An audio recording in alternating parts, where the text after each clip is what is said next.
Fala, meus aventureiros! Como é que vocês estão? Eu espero que estejam bem. Eu sou o Chorou e tô passando aqui no início do vídeo só pra poder dizer um negócio bem rápido a vocês. O capítulo 73 e todos os outros que virão por agora, eles são e serão traduzidos pelos membros da Unforced Scans. Assim, o capítulo em japonês sai e eles basicamente são dos primeiros a traduzir e a postar também. Então, pra aqueles que tanto me perguntam onde eu consigo o capítulo e tudo mais, basta entrar no servidor, tá bom? Lá no Discord da Unforced Scans, que você vai poder acompanhar todo esse processo, desde a data que saiu o capítulo no Japão até poder ler ele em primeira mão. O link para o servidor vai estar aqui na descrição, tá bom? E é basicamente isso. Sem mais delongas, fiquem com o vídeo.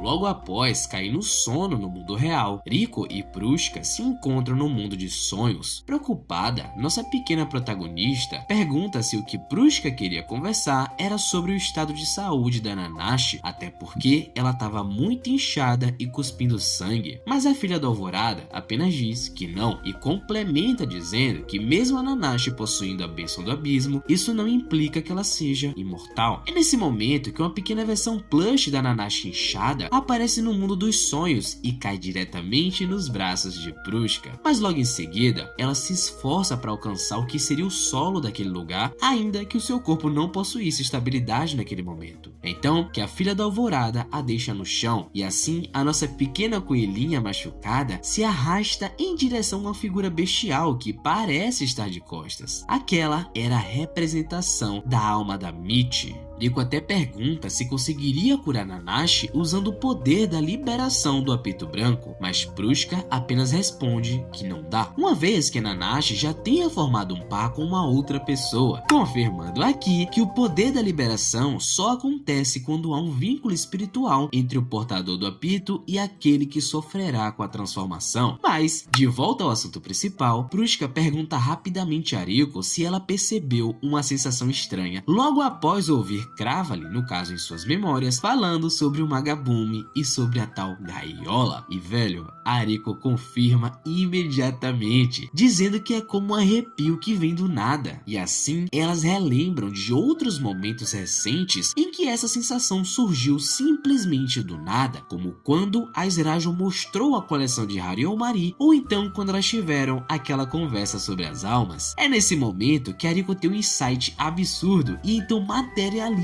o pedante azul dentro daquele espaço, perguntando para sua amiga se aquilo poderia ter alguma relação. Aquilo chama a atenção da Prushka, só que ela não consegue ligar os pontos, a não ser com a citação da tal versão maior daquele formato dentro do pingente, que seria o baú gigante. Só que então, com convicção de todas as informações que conseguiu até agora, Riko profere que ela sente como se alguma mensagem estivesse sendo enviada para ela através daquele objeto. A Prushka, ela fica na dúvida logo de cara, mas ainda assim continua escutando a explicação da Riko. Não existe uma maneira de alcançar o fundo do abismo estando vivo. Ok, até que tudo bem. E o que comprova isso é que na música de Hariomari existe uma passagem que revela um método para alcançar o fundo. E assim, bem possivelmente, dentro daquela gaiola que os personagens debateram recentemente, poderia estar o tal método para alcançar o que seria o ninho distante. Mas, estranhamente, depois disso, o mundo dos sonhos começa a ser afetado por uma espécie de manifestação bizarra de uma deformação escura com pelos. Aquilo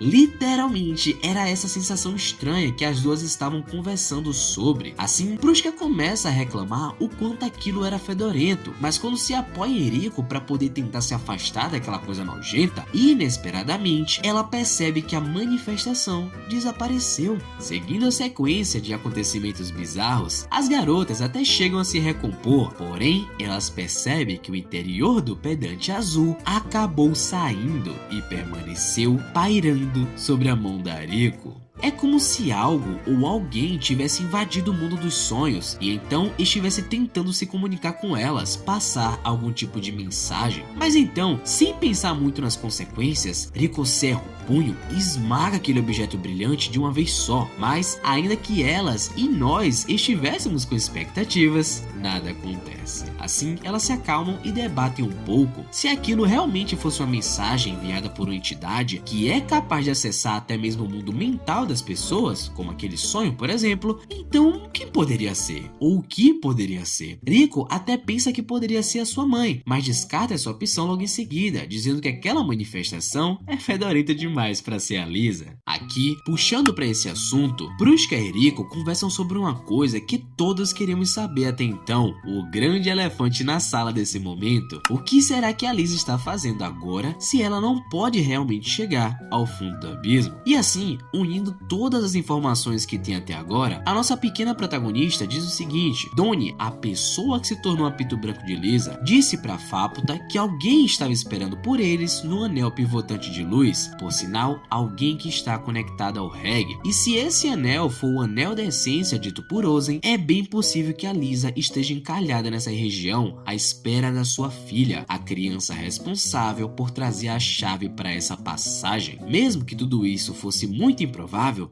Rico cerra o seu punho e com ânimo ela diz: nós somos essa chave, por isso iremos desvendar esse mistério, salvar a minha mãe e abrir à força o fundo do abismo. E é após essa conversa que Prushka percebe mais uma vez que, mesmo que diga o contrário ou que vá contra a intuição da Rico, aquela ambição fervorosa para entender o que ainda falta desse lugar misterioso nunca se apagaria, pois a Rico é como uma chama indomável que ilumina esse caminho escuro, o apito branco que a filha da Alvorada decidiu seguir. O papo, ele parecia que iria continuar um pouco mais, porém Menia, que simplesmente havia pulado nos braços de Rico, começa a defecar, e Rico, vendo aquilo, percebe que também está apertada e que precisa ir no banheiro. Por isso, ela precisa acordar. Aqui, a gente chega ao fim da conversa no mundo dos sonhos, quando Prushka dá adeus a Rico para que ela possa voltar para o mundo real. O espírito de Prushka, ele meio que se torna uma espécie de onda gasosa, e assim, a nossa protagonista desperta. De volta ao mundo real, a Rico, meio que ainda cansada, levanta sua cabeça devagar e percebe que Reg, ainda bem cabisbaixo, está observando Nanashi dormindo. O corpo dela, por sinal, ainda está bem inchado e Frapan ainda se encontra deitado nela. Mas percebam aqui como o moleque também parece muito cansado. Alguém dá uma aguinha pro bichinho aí, pelo amor de Deus. Logo, a Rico procura por seus óculos, que por sinal estavam sendo esquentados por Faputa, se levanta e diz ao Reg que precisa ir no banheiro fazer suas necessidades. Por sinal, Faputa acompanha ela e ainda diz que não é bom baixar a guarda onde quer que ela esteja. Pois é, a nossa bichinha tá bem traumatizada depois do que aconteceu com a Nanashi.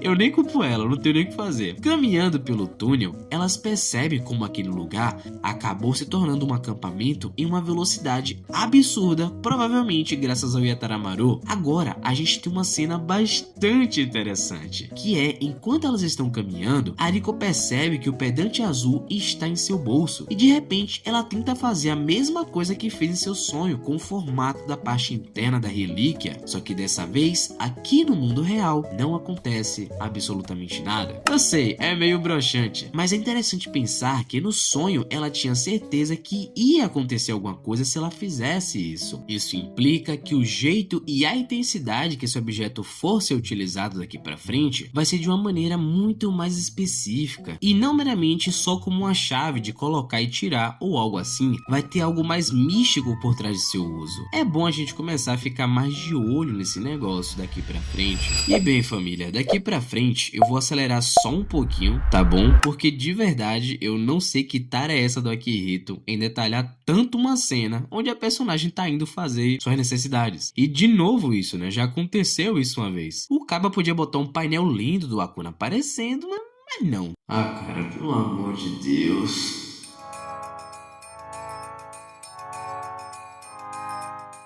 De volta ao acampamento, Rico retorna e já percebe que o clima tá meio esquisito, alguma coisa tava rolando. Inclusive, Srajo diz que pediu para que Shirumi e Minai se retirassem e que Nishiagori e Tepaste acompanhassem eles. Mas por Por que isso? Porque daqui a 30 horas eles seriam obrigados a deixar aquele lugar. E aqui começa o desespero, porque a Nanashi ainda se encontrava naquele estado terrível. Então, consequentemente, os grupos acabariam se separando porque ela ainda precisa de descanso. E cara, mais uma vez, eu não tenho dúvidas, a Hail Rex não vai se tornar vilã desse arco. Isso é simplesmente impensável. Olha esse jeito como Yataramaru fica tenso pensando nessa situação toda. Eles se preocupam demais com o grupo da Riko, ainda mais depois de todo o sacrifício da nossa coelha brabíssima. Enquanto Reg entra em desespero total, Izirajo diz que eles vão tentar realizar todos os tratamentos possíveis, e mesmo que eles acabem indo embora, ainda irão deixar alguns suprimentos para trás. Só que essa ideia não deixa os nossos protagonistas tão felizes, porque eles nem saberiam como tratar Nanashi sem a ajuda do Frapan ou do Yataramaru. Basicamente, se esses caras forem embora,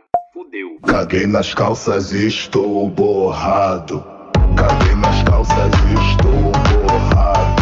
Mas o lance aqui é entendível, o tempo dos gêmeos é muito curto e Izirajo ainda diz que desde o embate contra Bondros no Idol Front, o desgaste deles tem sido severo, fora que ainda teve a batalha contra o Gyotsui. Então, sim, eles estão só a capa do Batman agora. Mas, como foi a Nanashi quem salvou eles, basicamente acaba sendo criado um dilema bem complicado de lidar aqui. Mas aí, para nossa surpresa, para felicidade de todos os fãs dessa obra maravilhosa, a própria Nanashi diz: se a gente não for junto, não vai dar. E cara, ver a Nanashi falando depois de tanto ver ela inchada, perfurada, rasgada, sangrando e por aí vai, é muito bom, bicho. Mesmo naquelas condições horripilantes, a Nanashi pede algo a Riko enquanto se esforça para dizer que é frustrante, mas se eles não acompanharem a Hail Rex, todos eles irão de comes e bebes. E agora, meu povo, pode comemorar, pode buzinar, pode jogar bomba, confete ou qualquer outra coisa pra cima. O importante é fazer zoada, porque a nossa coelha braba, a mente do grupo da Laços do Submundo, aparece renovada, saudável e pronta pra continuar a viagem 30 horas depois. Eles basicamente improvisam uma forma de manter a Nanashi na mochila que o Reg carrega, e a braba já chega dizendo que essas 30 horas se passaram como se fossem uns 10 dias. Ou seja, ela sentiu as consequências de ser afetada pelos poderes de controle do tempo e do espaço de Frapan. Reg até pergunta se ela está bem de fato, e Nanashi apenas diz que sim, que suas feridas já cicatrizaram. Então ela pega seu capacete, coloca na cabeça, enquanto diz que daqui pra frente, ela vai precisar se recuperar só mais um pouco de seus machucados. Antes de nossos protagonistas partirem de vez, Nanashi agradece primeiro a Frapan, né, por tudo que ele fez até agora, inclusive ele tava com um dos gêmeos, tá bom? E depois disso, ela encara Mina e Cherumi, que por sinal estavam com as expressões bem cabisbaixas. E bem, ela não só demonstra estar grata por tudo ter se resolvido e por eles estarem bem agora, como também ela entrega algo aos dois e diz que é pra considerar como se aquilo fosse uma espécie de mesada pra eles. Mesmo que tivesse acabado de se recuperar, Nanashi tava tipo cheia de energia. Inclusive ela diz que agora eles estavam chegando em um nível da exploração onde eles podiam fazer tudo que estivesse a seu alcance para poder conquistar o desconhecido. Absolutamente nada, mesmo naquele momento, podia parar esse anseio. E cara, eu não sei vocês, mas esse painel com todos os protagonistas reunidos, cara, isso aqui me aqueceu o coração, velho. Que coisa linda, meu Deus. Em contrapartida, Yataramaru parece bem preocupado ainda com relação à vitalidade de Nanashi, pois mesmo que ela tenha recebido a bênção do abismo, o corpo dela ainda é bem frágil. E além disso, temos Nishigori e Tepaste, que estão deixando bem claro que vai ficar tudo bem, porque agora elas vão ficar responsáveis pela retaguarda, para evitar que aconteça tudo aquilo novamente. Com todos os preparativos feitos, itens de acampamento guardados e bagagens arrumadas, Izirajo pergunta se todos eles já estavam prontos para partir, e então a aventura começa novamente pelo turbilhão dos confins. Mas peraí, um pause bem rápido, vem cá, chega mais perto aqui. Tem uns rabiscos na página como se estivesse chovendo, mas tipo, sei lá, eu confesso que notei eles, né, desde o momento que se passaram as 30 horas, só que eu não sei bem o que falar, eu só achei meio suspeito, sabe? Chuva, água, golfinho, Akuna. Será que eu tô viajando muito? Até que Riko e um dos gêmeos se aproximam e a nossa pequena protagonista diz que é bom poder contar mais um pouco com eles. Mas então, Cherumena dá a última pedrada do capítulo. Sim, nós vamos dar o nosso melhor por mais 5 dias. vamos juntos nessa. Porra, cara, meu Deus. Akihito, como é que você termina um capítulo assim, cara? Pelo amor de Deus. Eu sei. Esse capítulo foi um pouco mais parado, né? Por ser uma preparação para o que vem agora. E, velho, eu não sei mais o que esperar. Nesse momento, pelo menos, eu não sei nem o que teorizar. Qualquer coisa pode acontecer daqui pra frente. A gente tá muito perto da coalizão de muitas situações, né?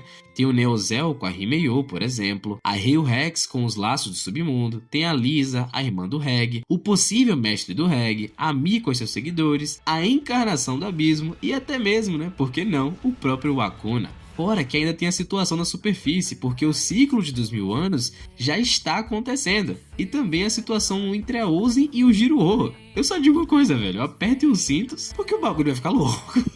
Daqui pra frente o bagulho vai ficar muito louco, vai se agravar muito. Mas esse foi o vídeo e eu espero que vocês tenham gostado, pessoal. Eu vou ficando por aqui e agradeço se vocês ficaram comigo até aqui também. Fiquem bem e até a próxima.